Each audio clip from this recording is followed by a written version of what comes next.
Good morning students. Last lecture में अपन ने thiophene की रिएक्शंस देखी थी। थायोफीन जो है उसकी प्रिपरेशन और रिएक्शंस अपनी हो गई हैं पूरी। आज अपन करेंगे इसकी स्ट्रक्चर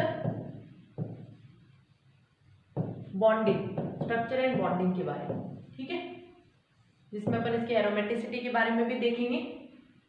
तो देखो, आपको पता है थायोफीन जो है वो इस तरीके से 5 मेंबर्ड रिंग जिसमें सल्फर होता है और सल्फर के ऊपर 2 लोन पेयर होते हैं, ठीक है। सबसे पहले अगर मैं बात करूं कार्बन की, तो कार्बन आपको पता है 1s2 2s2 2p2 कार्बन का यही होता है इलेक्ट्रॉनिक कॉन्फ़िगरेशन, जिसमें अगर आउटर शेल बॉन्डिंग में पार्टिसिपेट कर रही है तो ये हो गया 2s और ये 2p के ये 2 इलेक्ट्रॉन, ये तो हो गया कार्बन। फिर ये सल्फर जो होता है उसका होता है एटॉमिक नंबर कितना 16, तो 1s2 2s2 2p6 3s2 3p4, ये हो गया सल्फर का इलेक्ट्रॉनिक कॉन्फ़िगरेशन। तो इसमें भी वैलेंस शेल अगर पार्टिसिपेट करती है तो मैं वैलेंस शेल बनाती हूँ। देखो 3s में हो गए 2 और 3p में 1 2 3 और ये 4, ठीक है। मैं चाहूँ तो इस लोन पेयर को जरूरी नहीं है मैं इसको यहीं पेयर अप करूँ, ये चाहे तो ये जो लोन पेयर है ये मैं यहाँ पे भी, लोन पेयर मतलब जो अगला इलेक्ट्रॉन आ रहा है 4th इलेक्ट्रॉन, उसे मैं यहाँ पे भी रख सकती हूँ, ठीक है। तो ये अपना सल्फर का हो गया। तो आपको दिख रहा है, देखो सल्फर में 2 लोन पेयर है, ये आपको दिख रहे हैं, एक हीरा एक हीरा, ठीक है। अब यहाँ पे जो सल्फर का हाइब्रिडाइजेशन है वो है sp2। तो आप देखो sp2 में कौन सा हो गया, sp2 की अगर बात करें तो हो जाएगा ये s और ये p2, ये हो गया sp2, जिसमें एक तो आ गया लोन पेयर sp2 के अंदर, एक तो लोन पेयर आ गया, और 2 जो है उन्होंने ये जो कार्बन की यहाँ पे 2p के अंदर जो देखो कार्बन का अपन क्या करते हैं, पहले ये जो 2s के इलेक्ट्रॉन है उसको अपन एक्साइट कर लेते हैं। कार्बन जब एक्साइट होगा तो जो 2s में इलेक्ट्रॉन है वो एक 2p के अंदर जंप हो जाएगा, ठीक है। तो कार्बन कितनी बॉन्ड बना पा रहे हैं, 3 बॉन्ड।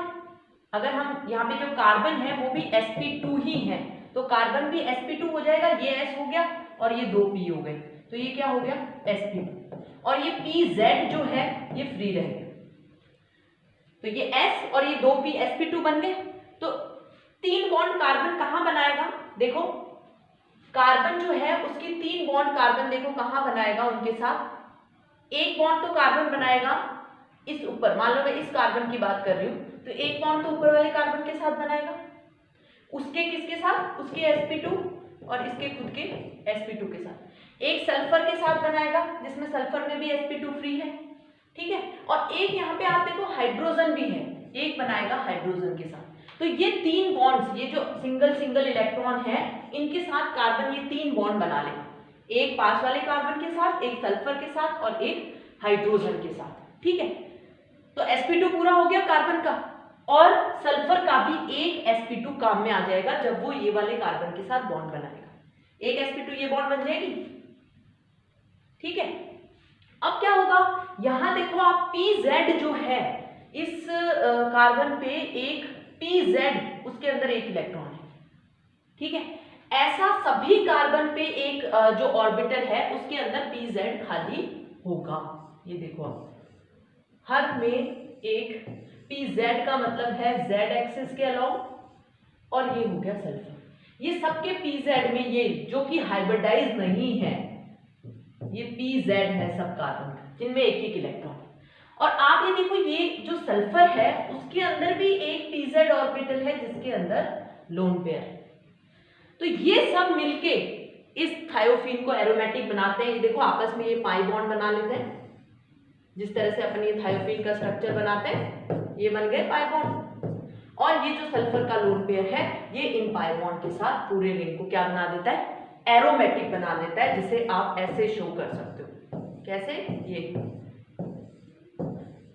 सबके ऊपर ये इस तरीके से दिखा के कि ये रिंग क्या है, एरोमेटिक। ऐसे नीचे नीचे इसको ज्वाइन कर दो, ये एरोमेटिसिटी है। तो यहाँ पे हुआ क्या, यहाँ पे अपन ने सल्फर के 3p तक यूज कर होने वाले कि जब तक हम ये नहीं मान रहे कि 3d पार्टिसिपेट कर रहा है, हम ये मान रहे हैं क्योंकि सल्फर में तो देखो 3 शेल तो ऐसी होती है जिसमें d भी होता है, लेकिन अभी तक अपन ये मान रहे हैं कि 3p ही पार्टिसिपेट कर रही है। और जैसा कि आपने पायरोल और फ्यूरेन में देखा था, उस तरह के रेजोनेटिंग स्ट्रक्चर इसमें भी बनेंगे सारे, ठीक है। तो देखो अपन वो सारे रेजोनेटिंग स्ट्रक्चर्स देखते हैं वैसा ही, ऐसी ही बातें जो बॉन्डिंग की थी वो अपन ने पायरोल और फ्यूरेन में करी थी, है ना। तो आप ये देखो इसमें भी आप रेजोनेटिंग स्ट्रक्चर्स कितने बना सकते हो। अब आपको समझ में आ गया कि रेजोनेटिंग स्ट्रक्चर्स में पार्टिसिपेट कौन कर रहा है। एक तो वो लोन पेयर जो कि p में है ना, और जो दूसरा लोन पेयर है वो किस में है, वो है sp2। 3 sp2 थे, 2 तो कार्बन के साथ बॉन्ड बना रहे थे सल्फर की और एक sp2, लेकिन एक लोन पेयर p के अंदर है। यही बात अपन ने फ्यूरेन और पायरोल में करी थी, तो ये तो कॉमन है तीनों में, ठीक है। तो सबसे पहले तो आपको ये जो p में लोन पेयर है और ये जो पाई बॉन्ड्स हैं इनके साथ रेजोनेटिंग स्ट्रक्चर बना के बताने, जितने बनते थे सब में उसी तरीके से। तो देखो क्या क्या रेजोनेटिंग स्ट्रक्चर बन जाएंगे, ये इधर से इधर, ये इधर से इधर, ठीक है। तो यहाँ पे क्या हो जाएगा, ये सल्फर के ऊपर यहाँ आ जाएगा प्लस, ठीक है, और यहाँ आ जाएगा नेगेटिव, ये एक। फिर आप देखो नेक्स्ट रेजोनेटिंग स्ट्रक्चर, ये यहाँ से यहाँ और ये यहाँ से यहाँ पे ये जो रेजोनेटिंग स्ट्रक्चर है इसके बाद में ये है, यहाँ बॉन्ड है और यहाँ आ जाएगा नेगेटिव। फिर अगला रेजोनेटिंग स्ट्रक्चर क्या बनेगा, सल्फर के ऊपर प्लस ये और ये चला जाएगा इधर। तो आप ये देखो यहाँ क्या हो जाएगा, ये सल्फर यहाँ बॉन्ड रह जाएगी, यहाँ आ जाएगा नेगेटिव। तो नेगेटिव देखो अभी अभी कहाँ तक आ गया है, अगर मैं बोलूँ 1 2 3 4 5, तो एक तो आ गया है 4 पे, ठीक है, एक आ गया है 2 पे, इस टाइम आ गया है 5 पे। अभी देखो और जगह भी आ जाएगा। फिर देखो अगर मैं इसको और आगे वापस से मूव कराती हूँ तो ये यहाँ आ जाएगा, तब देखो क्या होगा, ये सल्फर यहाँ बॉन्ड यहाँ नेगेटिव, ये किस पे आ गया, 3 पे आ गया, ठीक है। तो आप ये देखो 2 3 4 5 सब पे हो गया। अभी इस बॉन्ड को यहाँ और ये यहाँ, ये सल्फर पे ऊपर वापस लोन पेयर आ जाएंगे और ये फर्स्ट रेजोनेटिंग स्ट्रक्चर बन जाएगा। तो ये तो है जब सल्फर सिर्फ अपने 3p ऑर्बिटल को इन्वॉल्व कर रहा है, जैसा कि हर अदर जो 5 मेंबर्ड रिंग है जैसे कि पायरोल और फ्यूरेन में होता है। लेकिन हम ये कहते हैं ना कि थायोफीन जो है, ये इंपॉर्टेंट पॉइंट बता रही हूँ, देखो मैं अपन कहते हैं कि थायोफीन जो है वो सबसे ज्यादा एरोमेटिक है। एरोमेटिक सबसे ज्यादा कौन है, थायोफीन ही है, और उसके बाद में कौन है, पायरोल है, और उससे पीछे कौन है, फ्यूरेन। तो थायोफीन की एरोमेटिसिटी सबसे ज्यादा है, थायोफीन, फिर फ्यूरेन और फिर है वो फ्यूरेन नहीं, फिर है पायरोल और फिर है फ्यूरेन, ठीक है। तो थायोफीन की क्यों ज्यादा है, हमने रीजन ये दिया था कि थायोफीन में उसका 3d सल्फर का जो 3d है वो भी इन्वॉल्व होता है, इसलिए उसके रेजोनेटिंग स्ट्रक्चर्स जो हैं वो बढ़ जाते हैं, और रेजोनेटिंग स्ट्रक्चर बढ़ने के कारण उसकी एरोमेटिसिटी ज्यादा होती है, स्टेबिलिटी ज्यादा होती है। आपको पता है थायोफीन में 117 किलो जूल पर मोल रेजोनेंस एनर्जी है, ठीक है। तो अब अपन थायोफीन जब 3d से करेगा, ये तो 3p के हैं, जब 3d से करेगा तो आपको जो स्ट्रक्चर लेना पड़ेगा ना 3d के लिए, वो है ये।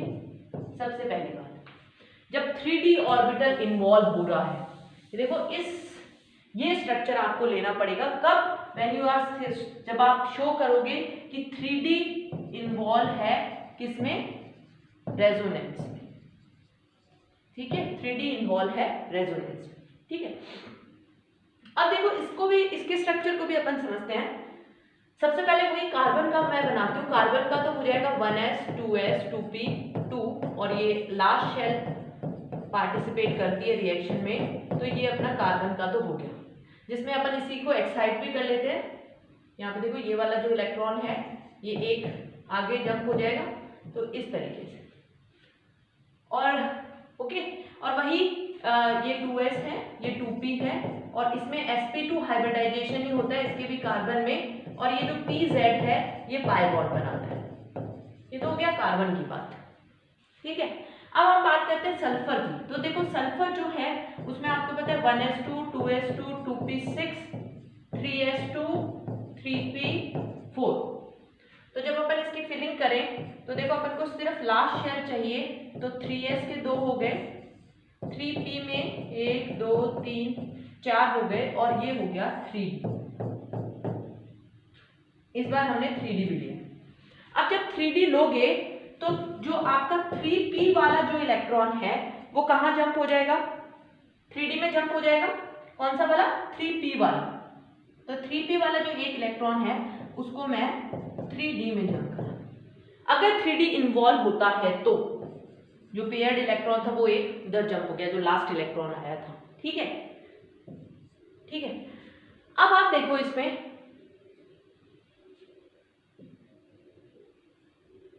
ठीक है, अब आप देखो इसमें सल्फर जो है वो इसके अंदर भी क्या है, sp2 हाइब्रिडाइज है। sp2 हाइब्रिडाइज कैसे है, किनको मिला के है, एक लोन पेयर बचा हुआ है सल्फर के साथ वो, और 2 ये sp2 है। इसका मतलब सल्फर जो है वो इनको मिला के sp2 बना रहा है। यहां तक रह क्या गया सल्फर के अंदर, ये रह गया एक तो 3p का इलेक्ट्रॉन रह गया और एक आ गया 3d के अंदर इलेक्ट्रॉन, ये सल्फर के अंदर इलेक्ट्रॉन रह गए, देखो ये वाले, ठीक है। तो आप ये देखो कि ये जो 2 बॉन्ड बनी हुई है ये बनी कैसे है, इस कार्बन, क्योंकि ये जो कार्बन है इसमें भी देखो पाई बॉन्ड बनी है, दोनों पाई बॉन्ड बना रहे हैं, ये जो 3p और 3d है ये दोनों पाई बॉन्ड बनाएंगे, ठीक है, किसके, सल्फर के। तो आप ये देखो कार्बन का sp2 है, तो कार्बन का sp2 है तो उससे 3 बॉन्ड बन गई होंगी, एक तो दूसरे कार्बन के साथ, एक सल्फर के साथ ये वाली, और एक हाइड्रोजन के साथ। तो ये तीनों sp2 तो इन्वॉल्व हो गए, ये 3 बॉन्ड बनेंगे। लेकिन ये चौथा जो pz है इस कार्बन का, वो pz किसके साथ बॉन्डिंग कर रहा होगा, 3p ऑफ सल्फर के साथ, जिसमें कि एक इलेक्ट्रॉन है। ये जो पाई बॉन्ड बन रही है ना ये उसी कारण बन रही है।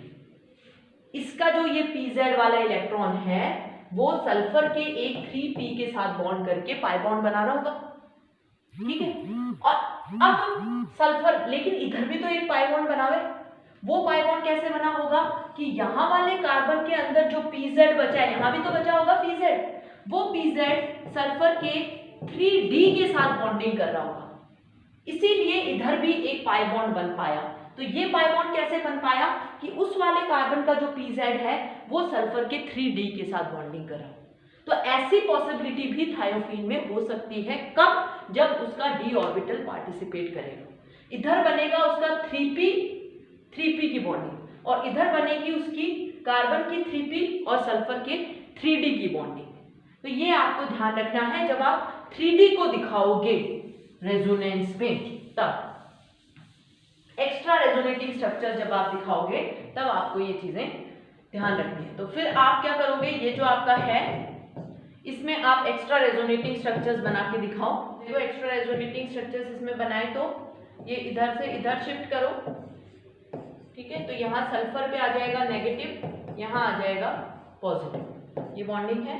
फिर इसको इधर से इधर शिफ्ट करो, तो यहाँ पे देखो ये यहाँ पे प्लस आ जाएगा, ये बॉन्डिंग है, ये सल्फर के ऊपर अभी भी नेगेटिव है, ठीक है। फिर आप इसको यहाँ से यहाँ शिफ्ट करेंगे, ठीक है। जब ये यहाँ से यहाँ शिफ्ट होगा तो फिर ये बॉन्ड इधर से इधर शिफ्ट कर दो, तो क्या हो जाएगा, देखो ये जो सल्फर है यहाँ बॉन्ड आ जाएगी, यहाँ पे भी बॉन्ड आ जाएगी, यहाँ नेगेटिव था और प्लस आ जाएगा यहाँ पे। तो देखो प्लस पहले 1 पे आया, मतलब 2 पे, 2 फिर 3 पे आया और फिर देखो यहाँ पे, एक मिनट, ये आपका अगर मैं नंबरिंग दूँ 1 2 3 4 5, तो 2 पे आ गया, ठीक है। और इसमें किस पे आ गया, 4 पे आ गया, इसमें 3 पे भी आ गया और 5 पे आना अभी बाकी है, तो 5 में इस केस में आ जाएगा, तो ये जो केस है यहाँ पे आप यहाँ बना लोगे, यहाँ प्लस आ जाएगा। ये इस तरह के एक्स्ट्रा रेजोनेटिंग स्ट्रक्चर, इस तरह के एक्स्ट्रा रेजोनेटिंग स्ट्रक्चर्स आप थायोफीन में और बताओगे उसके 3D ऑर्बिटल को इन्वॉल्व करते हुए, और तब आप जस्टिफाई कर